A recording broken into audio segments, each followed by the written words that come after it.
Selamat datang dan selamat bergabung di channel Dongeng Malam. Bagi yang sudah mampir, jangan lupa tinggalkan jejak kalian dengan cara di-like dan komen video ini.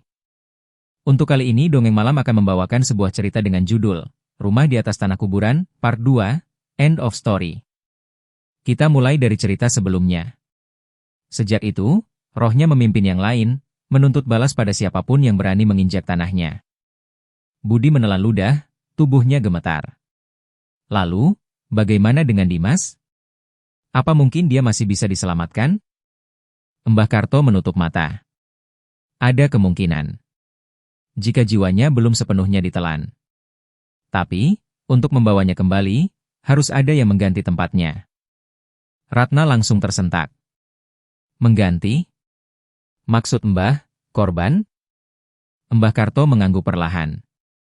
Itulah harga yang mereka minta. Dan biasanya, mereka tidak mau orang asing. Mereka minta dari keluarga sendiri. Ratna langsung menangis, memeluk Ayu lebih erat. Budi membeku, wajahnya pucat pasi. Di kejauhan, angin bertiup kencang, membawa bisikan lirih yang terdengar jelas di telinga mereka. Kami belum selesai, kami akan ambil semuanya. Sore itu langit gelap lebih cepat dari biasanya. Awan hitam menggantung pekat, disertai guruh yang terdengar jauh di langit barat. Budi dan Ratna berjalan pulang dari hutan bersama Mbah Karto. Ayu digandeng erat, sesekali menoleh ke arah semak-semak seolah ada sesuatu yang mengikutinya. Ratna merasa napasnya berat. Kata-kata Mbah Karto terus terngiang. Untuk membawa kembali Dimas, harus ada yang menggantikan tempatnya. Setiap kali Ratna menatap wajah Ayu, dadanya sesak. Bagaimana kalau roh-roh itu menuntut putrinya? Ia rela dirinya yang jadi gantinya. Tapi, bisakah roh sekejam itu membiarkan pilihannya diganti? Budi sendiri tampak murung, matanya merah karena kurang tidur. Ia terus menunduk, seolah tak berani melihat istri maupun anaknya. Dalam hatinya, ia dihantui rasa bersalah, semua ini salahku. Kalau aku tidak memaksakan pindah ke rumah itu, Dimas masih ada bersama kami. Malam pun tiba. Rumah tampak suram. Angin bertiup melalui celah jendela, membawa aroma anyir yang semakin sering muncul. Ratna sibuk menyalakan lampu-lampu dan lilin di setiap sudut, tapi cahaya itu terasa percuma. Bayangan-bayangan di dinding bergerak sendiri, panjang pendek seakan bernyawa. Ayu duduk di lantai ruang tamu, memeluk bonekanya. Mulutnya bergumam pelan. Ratna mendekat, mendengarkan. Ayu lagi ngomong sama Kak Bayu, tanya Ratna hati-hati. Ayu tersenyum kecil, menoleh. Iya Ma, Kak Bayu bilang sebentar lagi Ayu bakal ikut. Katanya di bawah tanah enak, banyak teman. Dimas juga ada di sana. Ratna langsung merinding. Ia memeluk anaknya erat-erat. Tidak. Ayu nggak boleh ikut siapapun. Kamu di sini sama Mama, ya? Namun Ayu hanya menatap kosong, lalu berkata dengan suara parau, lebih dalam. Kalau bukan Ayu, siapa lagi yang mau ganti Dimas? Ratna spontan menutup telinga anaknya, menjerit. Berhenti. Budi berlari mendekat, memeluk Ratna dan Ayu sekaligus. Tubuh mereka bertiga bergetar. Sementara itu, Mbah Karto duduk bersila di pojok ruangan, wajahnya suram. Arwah itu sudah mulai memperkuat cengkeramannya. Mereka ingin Ayu. Dia masih kecil, rohnya murni, mudah dijadikan teman abadi. Kita harus lakukan ritual penentuan sebelum malam purnama besok. Ratna menoleh, air matanya bercucuran. Ritual penentuan? Apa maksud Mbah? Mbah Karto menatapnya dengan mata berat. Kita akan memanggil arwah Dimas. Saat itu, roh-roh lain akan menuntut pengganti. Jika tidak ada yang menggantikan, mereka akan ambil semua. Rumahmu akan jadi kuburan baru. Hening. Budi memejamkan mata. Ratna menangis. Ayu hanya menatap kosong, lalu terkekeh pelan seolah mendengar sesuatu yang tidak bisa didengar orang lain. Tengah malam, suara-suara aneh mulai terdengar. Suara langkah kaki dari atap. Tangisan lirih dari kamar mandi. Suara ribuan bisikan di lorong, seakan orang-orang membaca doa terputus-putus. Ratna semakin ketakutan. Ia menggenggam tasbihnya, membaca ayat-ayat doa keras-keras. Tapi setiap kali ia mengucapkan nama Tuhan, lampu di atas kepalanya berkelip, lalu padam sebentar. Budi yang duduk di kursi mendadak mendengar sesuatu dari kamar Dimas yang kini kosong. Suara gitar dimainkan pelan. Itu gitar milik Dimas.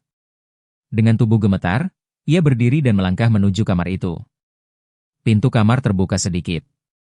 Dari dalam, terdengar suara Dimas, jelas, memanggil. "Ayah." Budi langsung terseduh. "Dimas? Dimas, nak, kamu di sana?" Ia mendorong pintu, masuk. Kamar itu gelap, hanya remang dari luar. Di atas ranjang, terlihat bayangan anak remaja duduk sambil memegang gitar. "Ayah, tolong aku," suara itu lirih. Budi berlari mendekat, meraih bahu sosok itu. Namun ketika ia menoleh, wajahnya bukan wajah Dimas. Itu wajah rusak penuh tanah, mata kosong, mulut robek. "Ayah, temani aku di bawah tanah." Sosok itu menjerit, tubuhnya pecah jadi belatung hitam yang berterbangan ke arah Budi. Budi jatuh terhuyung keluar kamar, menutup pintu dengan panik. Tubuhnya gemetar, napasnya terengah. Ratna berlari menghampiri. "Mas, kenapa?" Budi memeluk istrinya, menangis seperti anak kecil. Itu bukan Dimas, itu bukan anak kita." Mbah Karto menatap mereka dengan wajah muram. "Itu peringatan. Mereka memberitahu kalau Dimas memang bersama mereka. Kalau kalian ingin kembali melihatnya, harus siap bayar harga." Tak lama kemudian, Ayu mulai kejang-kejang. Tubuhnya kaku, matanya terbalik. Ratna menjerit, mencoba menahan tubuh anaknya. Dari mulut Ayu keluar suara berat, suara si hitam. "Kau tidak bisa lari dari kami. Ayu akan jadi milik kami. Dimas sudah bersama kami. Kalian tinggal tunggu giliran." Mbah Karto cepat-cepat menaruh bunga dan membaca mantra keras-keras. Ayu menjerit melengking, tubuhnya melayang sedikit dari lantai. Ratna memeluk kaki anaknya, menangis. "Ambil aku. Jangan anakku. Ambil aku saja." Namun si hitam, melalui tubuh Ayu, tertawa menggelegar. "Yang kami mau bukan kau, Ratna. Kami mau yang muda. Yang murni. Yang bisa jadi penerus dendam kami." Budi nekat berdiri, wajahnya penuh amarah. "Kalau begitu ambil aku. Aku yang salah. Jangan anak istriku." Suara itu terdiam sebentar. Lalu tertawa lagi. "Kau terlalu keras kepala, terlalu percaya diri. Kami akan siksa kau dulu. Baru kau akan mati." Tiba-tiba tubuh Ayu terhempas ke lantai. Ia pingsan. Mbah Karto mengusap wajahnya, keringat bercucuran. Mereka makin kuat. "Kita tidak bisa tunggu lagi. Malam purnama tinggal sehari. Besok malam, kita harus lakukan ritual terakhir. Kalau gagal, kalian semua habis." Malam itu keluarga Budi tak bisa tidur. Ratna hanya duduk di samping Ayu yang terbaring pucat, memegang tangannya erat-erat. Budi mondar-mandir dengan wajah kusut, sementara Mbah Karto menyiapkan sesajen dan benda-benda ritual. Suasana rumah begitu sunyi, tapi di kejauhan, terdengar samar suara gendang dan nyanyian. Seperti suara orang-orang yang sedang meratap di dalam tanah. Budi menutup telinganya, tapi suara itu justru semakin jelas. Ia tahu, besok malam adalah penentuan. Malam purnama tiba dengan langit cerah dan cahaya bulan yang menusuk ke seluruh rumah Budi. Angin dingin berhembus melalui jendela yang pecah, membawa aroma tanah basah. Rumah itu terasa lebih gelap dari biasanya, seperti ada bayangan pekat menutupi seluruh ruang. Mbah Karto menyiapkan altar kecil di ruang tamu, menaruh sesajen berupa beras, telur, bunga melati, dan air suci. Lilin-lilin dinyalakan membentuk lingkaran di sekeliling altar. "Semua harus tetap tenang," ujar Mbah Karto, matanya menatap Budi dan Ratna dengan serius.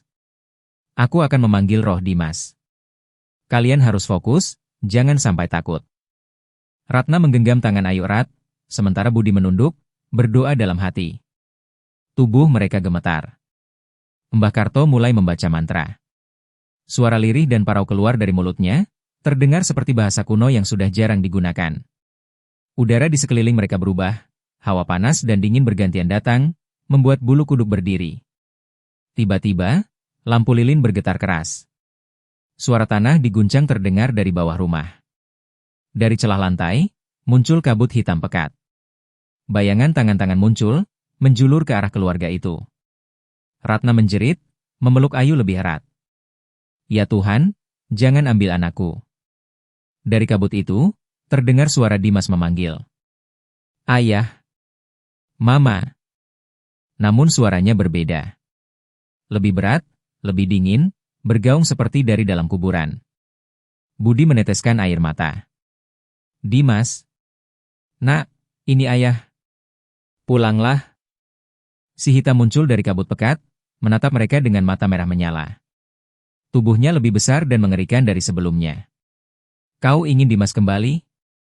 Kau harus bayar harganya. Semua harus bayar." Ayu mendekat ke arah si hitam, tubuhnya mulai ditarik perlahan oleh kekuatan gaib. Matanya masih kosong. Ratna menjerit, "Ayu!" Mbah Karto berteriak, mengayunkan tongkatnya di udara. Asap dupa membentuk pola lingkaran yang berputar-putar di udara. Beberapa tangan hitam berhasil dihalau, tetapi sisanya terus menyerang. Budi, yang dipenuhi amarah dan putus asa, berlari ke arah anak-anaknya. Tangannya menggenggam Ayu. Tiba-tiba tubuhnya ditarik ke belakang, seakan ada cengkeraman tak terlihat yang menahannya. Si hitam tertawa menggelegar. "Manusia, tidak ada yang bisa lawan kami." Mbah Karto menatap si hitam dengan mata menyalakan bara. "Aku sudah memanggil roh Dimas. Jika kau berani menyentuh mereka, kau akan menghadapi dendam yang lebih besar dari kematianmu." Seketika, dari tengah lingkaran ritual, muncul bayangan Dimas. Tubuhnya samar, bercahaya putih pucat. Matanya menatap ayah dan ibunya. "Ayah." "Mama, jangan takut, aku." Si hitam mendesis, menggeram. Tubuhnya menyala merah seperti darah panas, namun cahaya Dimas menahan langkahnya. "Aku tidak akan membiarkanmu mengambil mereka lagi." Suara Dimas bergaung, lembut tapi penuh kekuatan. Ruang tamu menjadi medan perang gaib. Bayangan tangan, kabut hitam, dan jeritan gaib saling bertabrakan. Lilin-lilin bergetar, pecah, dan lilin baru menyala sendiri, seolah ada kekuatan lain yang membantu ritual. Ratna menunduk, meneteskan air mata. Ia memeluk Ayu erat sambil berbisik, "Nak, tetap di sini, jangan dengar mereka." Budi, meski luka dan lelah, mengulurkan tangannya ke arah anak-anaknya. Cahaya dari Dimas semakin terang, menyingkirkan sebagian bayangan gelap. Si hitam berteriak, menimbulkan suara yang membuat jendela dan dinding rumah bergetar. "Kau pikir dengan satu roh bisa mengalahkan aku? Tidak. Semua yang masuk ke tanah ini akan jadi milikku." Mbah Karto memperkuat mantra, menancapkan tongkat ke lantai, dan membaca doa paling sakral. Suara gemuruh terdengar, dan tanah di sekitar rumah bergetar hebat. Tangan-tangan hitam yang mencoba menyerang keluarga Budi perlahan menghilang ke tanah, ditarik oleh kekuatan cahaya putih Dimas. Si hitam mundur, menggeram, tubuhnya memudar. Namun sebelum lenyap sepenuhnya, ia menatap keluarga itu dengan mata merah menyala, berbisik. "Kau baru menang hari ini, tapi purnama berikutnya, kami akan kembali." Dengan suara gemuruh terakhir, kabut hitam lenyap. Rumah menjadi hening. Lilin-lilin tersisa menyala redup, cahaya bulan menembus jendela. Dimas berdiri di tengah lingkaran, memandang ayah dan ibunya. Tubuhnya samar, hampir menjadi cahaya murni. "Aku baik-baik saja, tapi mereka sangat kuat. Kita harus selalu waspada." Ratna menangis, memeluk Dimas erat. "Nak, jangan pernah pergi dari kami lagi." Budi menunduk, memeluk seluruh keluarganya. "Terima kasih, Mbah Karto. Tanpa Anda, mungkin kami sudah habis semua." Mbah Karto mengangguk, wajahnya lelah. "Kalian selamat, tapi ingat, rumah itu masih dibangun di atas tanah kuburan. Kalian harus selalu menghormati roh-roh itu, jangan pernah lalai. Jika tidak, mereka akan kembali, lebih kuat dari sebelumnya." Keesokan harinya, keluarga Budi mulai membersihkan rumah. Pecahan kaca, darah, dan tanah basah dibersihkan. Ratna menaburkan bunga dan air suci di setiap sudut, membaca doa panjang. Ayu duduk di sampingnya, diam, menatap setiap sudut rumah. Budi memperbaiki jendela dan dinding yang rusak. Ia masih merasa tegang, setiap bayangan atau suara kecil membuatnya melompat. Namun yang paling penting, Dimas kembali utuh. Tidak ada luka, hanya trauma yang terlihat di matanya. Ia duduk di kamar, diam, mencoba memahami pengalaman gaibnya. Mbah Karto mengunjungi mereka beberapa kali setelah itu, memastikan ritual berjalan lancar dan roh-roh tidak kembali menyerang. Ia juga memberikan mereka jimat perlindungan, serta pesan agar mereka selalu menghormati tanah yang dulunya kuburan itu. Seiring waktu, rumah tetap berdiri. Teror perlahan memudar, tapi keluarga itu tidak pernah melupakan malam-malam mengerikan itu. Ayu tetap berbicara sendiri sesekali, seolah masih mendengar bisikan halus, tapi ia sekarang lebih tenang karena cahaya perlindungan dari ritual Mbah Karto. Budi dan Ratna belajar satu hal, rumah, sekalipun terlihat indah, bisa menyimpan sejarah gelap. Mengabaikan sejarah itu bisa berakibat fatal. Dan mereka tahu, meski si hitam dan roh-roh lain pergi untuk saat ini, bayangan gelap itu akan selalu mengintai, menunggu kesempatan berikutnya. Suatu malam, setelah 1 tahun berlalu, Ratna duduk di teras depan rumah. Ayu tidur nyenyak di kamar, Dimas di lantai atas membaca buku. Budi duduk di sampingnya, menatap halaman rumah yang sekarang rapi dan damai. Ratna menarik napas panjang, merasakan udara malam yang hangat. "Mas, kita masih di sini. Kita selamat?" Budi menggenggam tangan istrinya. "Ya, kita selamat. Tapi aku tidak pernah lupa, malam itu, semua bisa saja berakhir." Tiba-tiba, angin malam berhembus lembut. Ratna menutup mata sejenak, merasa ada sesuatu yang menyentuh pundaknya. Hangat, ringan, dan damai. "Terima kasih," bisiknya. Tidak ada suara jeritan, tidak ada tangan hitam. Hanya keheningan malam, suara jangkrik, dan aroma melati yang tersisa di udara. Budi menatap Ratna, lalu ke arah rumah. "Kita belajar satu hal, Ratna. Rumah bisa jadi indah, tapi sejarahnya tidak boleh dilupakan. Dan kita harus selalu menghormati yang tidak terlihat." Ratna tersenyum pelan, memeluk Budi. "Kita selamat, untuk sekarang. Dan semoga anak-anak kita juga selalu aman." Di kejauhan, bayangan samar sesekali terlihat menembus pepohonan di sekitar rumah. Tapi kali ini, mereka tidak menyerang. Mereka menatap, seakan mengawasi, tapi damai. Sebuah pengingat bahwa tanah itu tetap memiliki sejarah, dan mereka tetap ada. Tetapi selama dihormati, mereka tidak akan lagi menjadi teror bagi keluarga itu. Malam itu, rumah di atas tanah bekas kuburan tetap berdiri. Sunyi, tapi hidup. Keluarga Budi belajar untuk hidup berdampingan dengan sejarah gelap yang menghuni tanah itu, mengetahui bahwa beberapa roh, sekalipun mengerikan, hanya membutuhkan penghormatan, bukan ketakutan. Dan cerita selesai di sini. Terima kasih sudah mengikuti cerita sampai akhir. Untuk cerita dengan judul Rumah di Atas Tanah Kuburan berakhir di sini. Akan banyak lagi cerita-cerita menarik yang akan dibawakan Dongeng Malam. Jadi silahkan di-subscribe channel ini agar tidak tertinggal cerita-cerita menarik dari video berikutnya. Dan jika kalian suka dengan cerita-cerita seperti ini, silahkan di-share video ini agar channel ini bisa lebih berkembang lagi.